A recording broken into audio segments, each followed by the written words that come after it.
Welcome back, my duelists and dungeon dwellers alike. Casual Duelist here, and it's time for another edition of Yugi-D&D. So today, I've got a card with us that we can actually use quite a few different ways. So I want to talk to you guys about the angel statue Azurune. One, it's got a crazy cool name, and two, it's a stone statue. Now, we can talk about whether or not it needs to actually be an angel or whether it could be any type of other living statue. We could talk about figures too. And I think if you're going to make it as an angel statue, one of the things that you could do, just right off the rip, is you would look in any website that's selling the D&D minis or go to your local hobby stores and see if you can't find either A, an angel, or B, Azimar, which are essentially playable characters that are similar to devas and angels, but kind of sort of not really. And then I would simply just not paint it. And if you do decide to paint the miniature, easiest thing to do is, again, just go like earth tones, like it's a regular statue if it's meant to be of stone, or grab something metallic. Maybe it's a bronzed statue instead. Maybe it's a silver statue. Maybe it's made out of old iron and you get a nice dark metallic going. As far as the effects on here, we can actually disregard all of it. And the reason I chose this card in particular is because, much like a figurine for the D&D, it's kind of already based, which I thought was kind of cool. Now, as far as what stat blocks to make or use, or which challenge rating to make it, the world is your oyster, and I was online. I saved the search. I've literally got an armed statue block that you can find online right now. And if we get some focus, we'll see that it has, maybe that is in focus, AC 14, big pool of hit points, 13d8 plus 26. They've averaged it to be 84. Speed of 20 makes sense. Again, it's a statue, for goodness sake. Again, you have your basic stats. There we go. That's the zoom I wanted. Vulnerabilities, it makes sense. Acid would dissolve the stone. Immune to like lightning and poison. Very cool. Understands common, which probably means as a statue, it's not going to be speaking. They put it as a CR3. They have the immutable forms. This way it can't be polymorphed or anything that would change its form. And then, of course, they've given it a bit of, did not mean to do that, a bit of actions where you could just do the multi-attacks or what have you. So, again, that's pretty cool. And honestly, if you don't like that, here's another one that I found online. But it sort of reminds me, I want to say, of the Doctor Who series with the Crying Angels, maybe.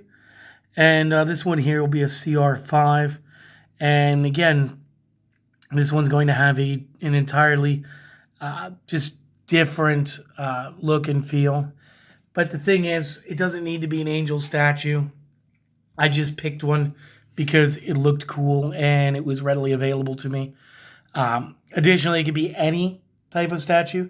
You could have an entire garden of different creature statues. And again, we can paint them to look like they are sculpted or molded from whatever material you like. So you could even do like I don't want to say like an Alice in Wonderland, but totally like an Alice in Wonderland experience. And there could be goblins and kobolds and maybe an owl bear that are all made of stone. And then if you don't solve the puzzle correctly, maybe this is one of those player traps that as the DM, you might be setting up. And it's a great way to hide the encounter in the encounter, because obviously your players, as they march their miniatures in, they're going to go, oh, I noticed the goblin. Okay, well, I'll have you roll your perception check. Ba-da-da-da-da, 6. It's okay, because what you see is a stone statue. They're like, I want to check too, so somebody else does it. They get the nat 20, and you're like, you get up to it, and it's absolutely a stone statue or whatever the material is. Again, I do like the idea of some of them being more bronzed or more steel or iron. And again, this is really just more of like a diving off point. And I think that that is what makes this one so much fun. Um, but obviously, if they use something like Detect Magic, you could say that there's a faint magical trace that seems to be coursing through the entire garden. And it gets strongest when you get to X item. And it might be that there's a game board. It could be a game of chess. And you might, as a puzzle, set it up to where they need to actually place it in checkmate. And if they fail to do it because they just move the piece randomly, maybe they attack. Or maybe they were going to attack anyway. I mean, as a DM, it's up to you. But it's a cool way of taking excess figures because, again, I buy figures in large quantities. I buy the bulk printed out sets that you could generally find on Amazon to supplement my individual, more characteristic, like unique characters for my campaigns.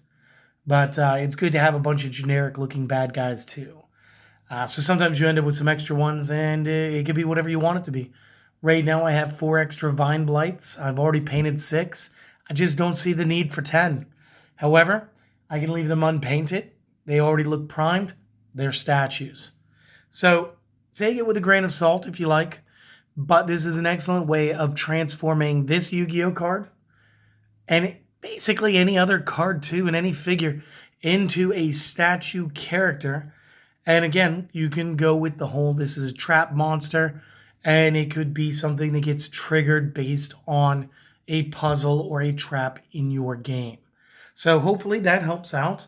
I hope that you guys enjoyed this. And if you have, good news, great news, you may be catching this on the Casual DM channel, or you may be watching this on the Casual Duelist channel. Now, if you're watching this on Casual Duelist, this is going to be one of the last few that get posted to this channel. Otherwise, I will be moving these videos over to the new channel where I will be exploring more Dungeons and Dragons. We've got all the 5e books that we needed to get started. We've got tools for how to help you guys plan campaigns and everything. And as a Dungeon Master, I want to help anybody else who wants to understand either A, how to play, or B, how to help run the game. So you guys can look for that soon too. I'll actually leave the link down in the description below, along with everything else. But most importantly, guys, have a wonderful day. Go out, enjoy yourselves. Do that little something that you've been putting off that makes you happy. I don't care. Go get that ice cream that you've been putting off. Either way, go enjoy the rest of your day. I've got another video for you guys tomorrow. Hope to see you then. Till then, later.